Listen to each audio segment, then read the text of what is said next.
What's going on, everyone? Today we're gonna be trying to make a planet. So here I just have a 16 by 9 document with some stars on it. I downloaded this image of stars from Solar System Scope. I'll be putting a link in the description. So first I'm gonna have to get a planet texture. So I'll just be using this again. I got it from Solar System Scope, and I'll be putting the link in the comments. But there's really a lot you can do for this.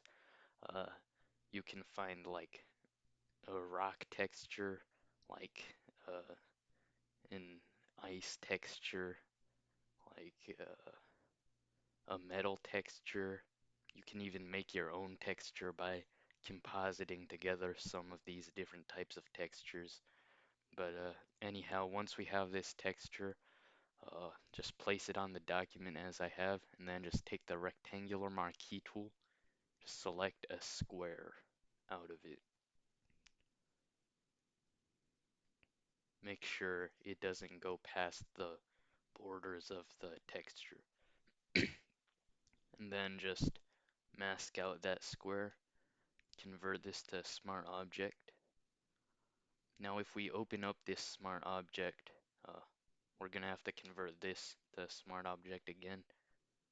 But now what we can do is uh, come over to spherize. So filter, distort, spherize, and that'll give us like a nice illusion that uh, it's kind of bulging out like an actual sphere, hence spherize.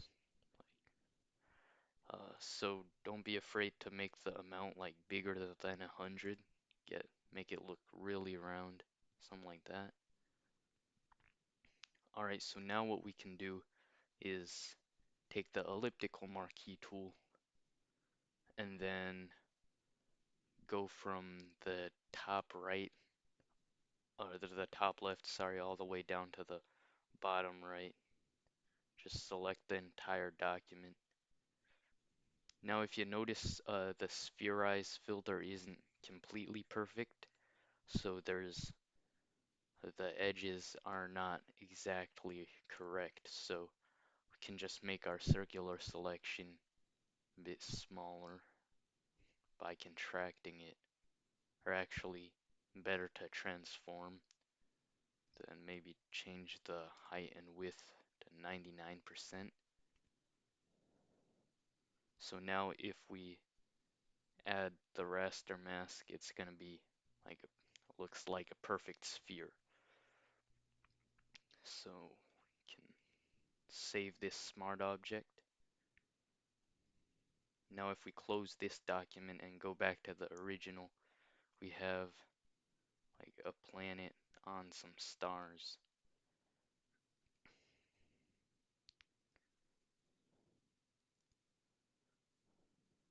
Can transform it, make it a bit smaller.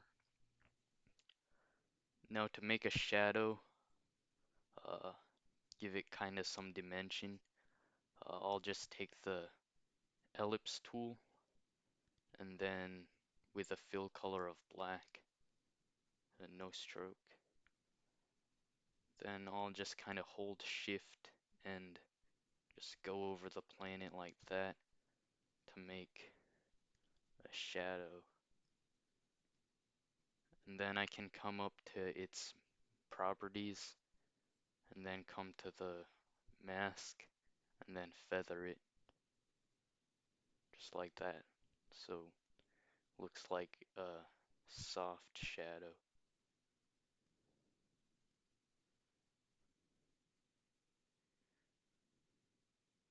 So if you move it around after it's feather, it might glitch a little on the edges. Uh, that's pretty easy to fix. Just hide the layer and then show it back, and it'll automatically fix.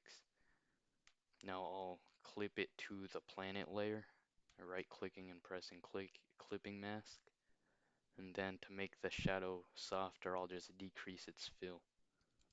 Something like that. Alright, so we're halfway there. Let's take a quick break and look up some planet jokes.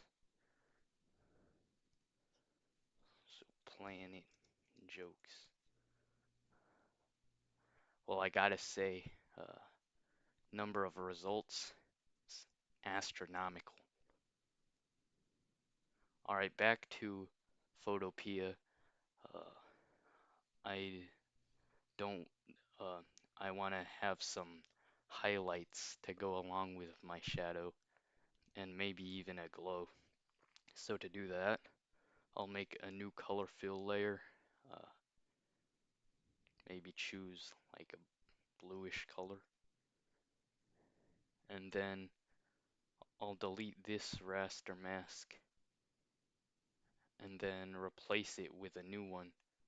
So what I'll do is I'll select the pixels of my planet layer, then I'll come up to my color fill layer and then hold Alt while pressing the raster mask icon.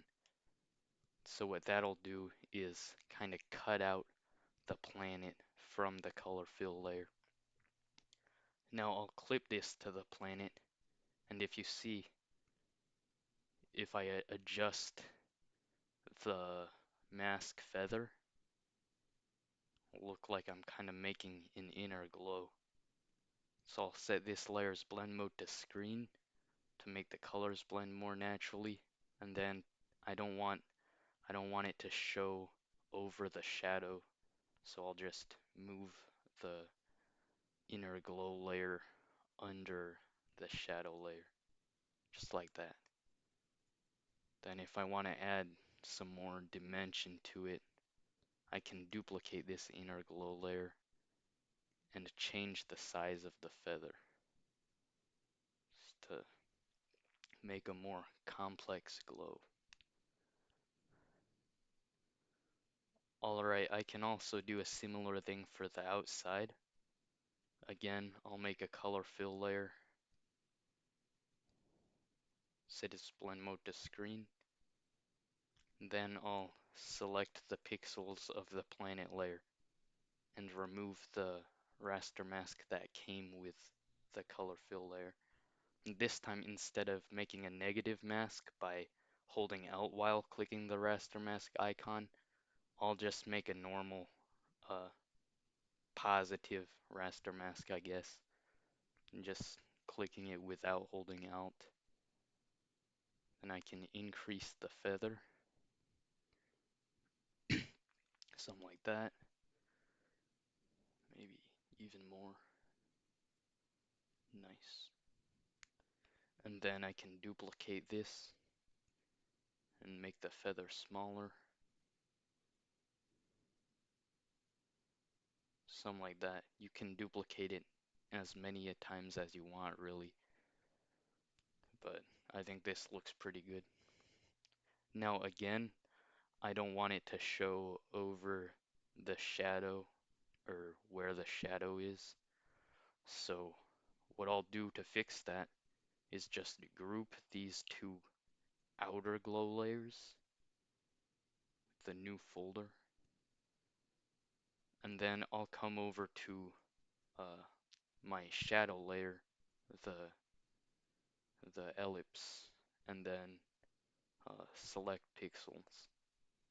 Now another faster way to select pixels, if you don't know, is to control and then click the layer icon. That's pretty cool. And then I can hold Alt while clicking the raster mask icon to get rid of that from the outer glow. Now I might adjust my glow because I think it would look better if I adjusted it. Just play around with the settings to your liking.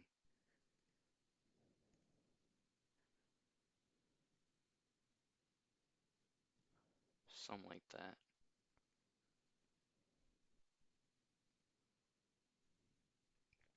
All right, now that's looking pretty good. To add a star to the background, I'll use my asset pack, Lens Flare Components Deluxe. I've made a video on that, so be sure to check that out.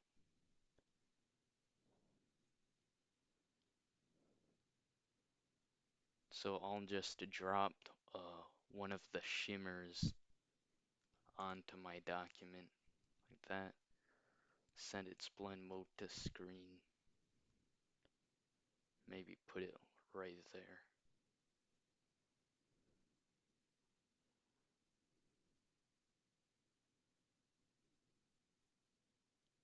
And to give it some color, I can use a gradient map.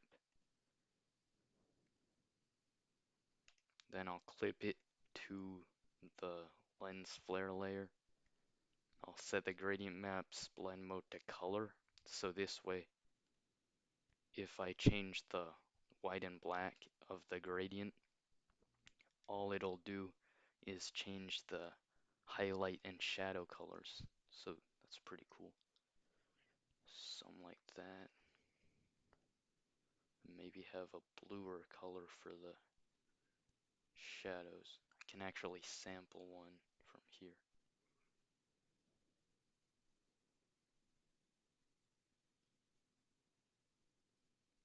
Maybe something a little brighter, more cyan for the highlight.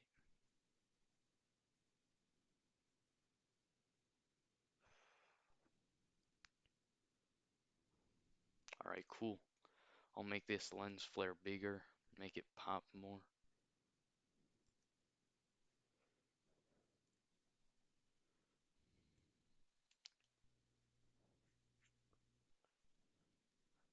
Finally, to color grade this whole image, I can use gradient map again. Again, set its blend mode to color. But this time, instead of like changing the the whole thing's color, I guess, I'll just I'll decrease its fill so that it only makes a subtle effect. Doesn't go too wild. Maybe like yellow for the highlights and like magenta for the shadows. Looks a little strange. I'll do something serious this time. Uh, just have make it more blue. Then you can really play around with this effect, but it's really cool. Just a simple way to make a planet. It's very effective. Uh, Thanks for watching. I hope to see you in the next video.